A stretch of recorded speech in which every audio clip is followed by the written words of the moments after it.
Yo, what's going on YouTube? Today we're talking about the end game version of my Poiosn, Carrion Golem, Zombie Necromancer that I played for a League starter in Path of Exile 3.25 Settlers of Kalguur.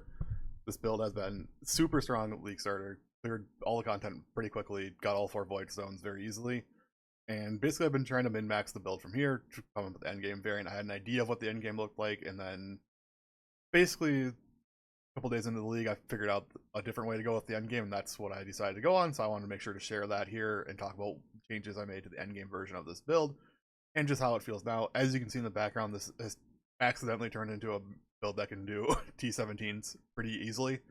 Basically, it's borderline walking simulator. We do press a couple buttons, so I won't say walking simulator. I know people get triggered if I say that. So POV of this character will be down below. As always, my PoE profile is public as well, so make sure check there if you prefer.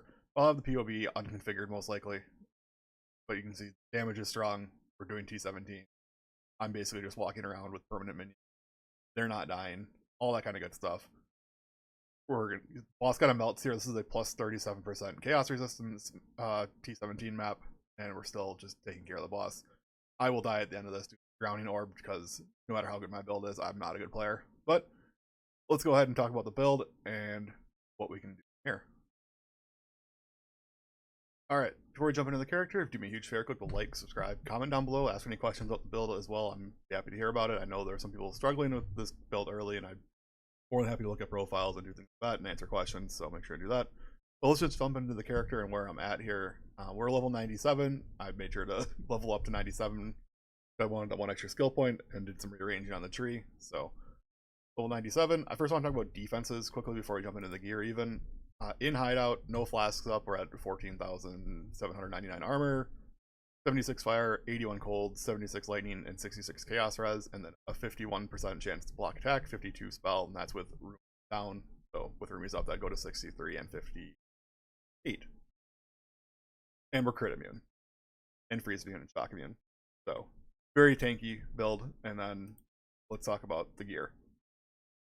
So the gear is one half of this. The other half will be passive tree and jewels. I'll make sure to cover everything in depth there as well, or enough as I can. First thing I want to talk about is my wand. I crafted this myself, bought the base pretty early in the league for probably way too cheap, and crafted it myself. I don't want to put a price tag on anything because of stuff like that, but I crafted a lot of this gear myself and got pretty good deals because I bought all my bases early. Wand's very strong. We have a fractured +2 minion skill gem and helmet on the new divine crown base. Again, paid way too little for this. It's probably worth a lot more. Basically, we're just stacking our resistances on here in life and the +2. We have an Ashes of the Star. Ashes is very strong. Even at just 20% quality, it's very, very strong. So even a min-rolled Ashes is strong. 20% quality does give you another zombie. So, very nice. As you can see, I'm anointing Command of Steel. A +8 chance to block attack damage. And we'll talk, and 50% increased defenses from equipped shield. Which brings us to the shield, which is probably one of the biggest changes on the build, is that we're using an Aegis Aurora shield. So this does obviously drop our damage quite a bit from Fossilized Spiritual, but one of the problems that one of the things that I noticed when playing this build is that we just didn't need more damage. We needed more survivability. So adding a shield that has a high base armor, base energy shield item really helps our defenses. In addition, we get +5 max cold res, way more chance to block on this than a Fossilized Spirit Shield. And the biggest thing on here, and one of the biggest problems I was looking to solve, was energy shield recovery. Basically, because we're playing a Covenant as our body armor, we're always going to have a big energy shield pool. But before Aegis Aurora, we had no opportunity to really utilize that energy shield pool because we were never really recovering it. It was pretty much always at 0 while we were mapping. With Aegis Aurora and recovering energy shield equal to 2% of armor on block, basically our energy shield is almost always full. That's why I wanted to get our block chances close to capped as possible without really messing up the tree. And I think we've achieved that with this build now. Basically, we can walk around almost at full energy shield, full life, pretty much the entire map. Aegis Aurora really carrying the build there. I bought this Aegis Aurora for like 1 divine yesterday, so Aegis Aurora seems to be pretty cheap this league. Not sure why. It has been recently though. Other than that, just kind of random gear with life resistances. I'm using all armor ES hybrid bases now that we actually have an ES pool that is worthy of something. So we have 4100 life, 2500 ES, and that's all usable HP, I'm going to call it now, because of the energy shield recovery. Nothing's changed with the belt recently. It did drop this 100% increase effective Abyss Jewel belt. I think 95% is just fine, but 100 is obviously very cool. Flasks, I did add in a Bottled Faith. This was pretty unnecessary, but the Consecrated Ground does really help keep minions alive, and 10% increased damage to enemies is nice. The crit roll on this really doesn't matter. We're not doing crit. Okay, so that is basically the gear. Again, POV will be linked down below. I want to talk about quickly things to upgrade. My gloves are 5 mod and horrible. These need an upgrade like immediately. I need to craft them, and it's gonna be an expensive craft, so I'm waiting on that a little bit. And then this ring will be replaced. I'm thinking this gets replaced with a Hungry Loop. We move Animate Carrion and then kind of reset the whole build again. And if that happens, I'll make sure to do another guide, because I think there is still quite a bit of min-maxing to do on this build. But being at the point where we have a full minion build that can do T17s, I definitely wanted to share this iteration of the build. Passive skill tree. This has changed quite a bit from the original endgame variant, and I'll talk about why. So, one of the problems that I had with the build is I really did consider these 2 wheels, Grave Intentions and Indomitable Army, completely necessary on the build, just as a minion quality of life. But the one thing I did not account for originally was that a lot of this chaos resistance can be accounted for from medium cluster jewels. So I added in 2 large clusters and then 4 mediums. Large clusters aren't super important to match exactly. Ideally, they would be replaced with like 35% increased effect and minion damage large clusters, and they would be a lot stronger. But the medium clusters are quite important because all of them run Dread March. Dread March gives our minions 10% additional phys reduction, as well as 10% chaos res and 10% max life. So 4 of these, we have 40% max life, 40% move speed, 40% additional phys reduction, and 40% chaos res for all of our minions. This adds up to be quite a bit, and allows us to actually drop this entire Grave Intentions wheel. Additionally, that we have renewal on a lot of these. You'll see a renewal appear a lot on the gems. Basically, I think we end up with like 4 or 5 of them, so that's 4% chance, 4% minion, 4% of life regenerated for minions. That's a huge buff that makes them, really helps them sustain like ground degens and just degen effects in general. As well as it adds a 5% chance to deal double damage on full life. With how much they're regenerating, they're on full life quite often. This does not affect the poison damage, but it does affect the on-hit damage, which is actually pretty nice for mapping.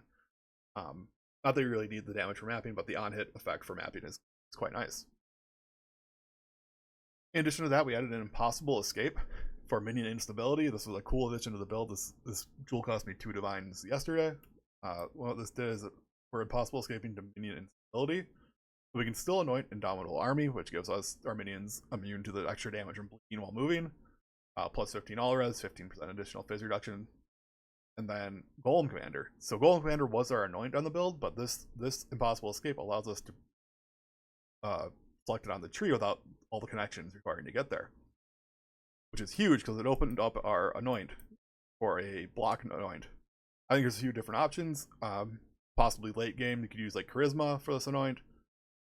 Add in another aura like Malevolence potentially with an Enlighten. Again, still playing around with the uber endgame version of this build, but adding block for now is a really nice addition. Basically, I was down to Command of Steel or Testudo. I think both are quite good choices, and I just kind of picked which one felt right at the time. Other jewels that we've added to the build, I'm using a Watcher's Eye with 7% chance to block attack damage while affected by D-term, and then 59% reduce extra damage from crits while affected by D-term. This wasn't a particularly expensive Watcher's Eye, but it does do quite a few things for me. The block was huge. Crit reduction basically allowed me to save a spot on the passive tree as well to get full crit immunity. Other jewels that we have are a Fortress Covenant. This is a perfectly rolled 45% increased damage Fortress Covenant. And then up here we have our Quickening Covenant, as well as our Aminamu's Gaze, and the rest of the gems on the tree are our Poison Chance Ghastly Eye jewels. 3 of them, and then 2 in Belt, 2 in My Darkness and Throne to get full effect of our Aminamu's Gaze. So this is a treat. I will again have this posted in the POB down below, and willing to talk about any questions or changes that have been made to the endgame version of this tree, but I'm very, very happy with where this is right now. Minions feel incredibly strong, tanky, and durable. And then my character as well feels incredibly strong, tanky, and durable. We are at level 97, which means we will have 3 more points if we get to level 100, and I'm strongly considering taking Nomadic Teachings as the last 3 points will come in from the Lightning Res angle, because we already have a lot of plus cold res, and that would really shore up our defenses on the build as well. So that would, if I get to level 100, we'll see how it goes. This is probably the last 3 points that I would take. That being said, I'm gonna wrap the build from here, wrap the video. Again, leave any questions down below. Click like, subscribe, comment. Let me know how this went for you as a league starter. If you did league start this build, I've been very, very impressed with the build. So probably one of the strongest minion builds I've played in a long time. All right, I will wrap it up, and I'll catch you guys all next time. Thanks. Bye. Psych, I lied. I know the one question I'm going to get a ton of if I don't talk about it right now is which specters am I using, which specters am I using, which specters am I using? Alright, so I have 4 specters that I'm currently using. One is Carnage Chieftain, good old standby for frenzy charges, definitely using him. Perfect Forest Warrior, I strongly recommend anybody playing a minion build to go get this. It gives your minions Onslaught, and he has Culling Strike. So you kind of get Culling Strike into your build super early, then Onslaught for you and all your minions, very nice. Third, I am using Perfect Warlord. Perfect Warlord does Enduring Cry and gives Endurance Charges to you, shares its Enduring Charges with its allies, so I have Endurance Charges, my minions have Endurance Charges. And he also has a Vitality Aura. Not very strong Vitality Aura, but it is a Vitality Aura, so kind of nice for regen for myself and my minions. And then fourthly, the last thing I added in was a Perfect Hulking Miscreation. You can see him in the big flappy guy slamming the ground. If my sound was on, you could hear him is constantly just slamming the ground and making noises in the game. But what he does is he does a 100% increased damage and 30% increased attack cast speed buff to constructs, as well as he summons constructs. The constructs he summons don't matter, but what is important is that Carrion Golem is a construct, so this is just a giant buff to Carrion Golems that he is just walking around with. He's also quite tanky and kind of hangs out. So, alright, now we'll end the video, now that I got my specters out of the way. Any other questions, leave them down below. Thanks, guys.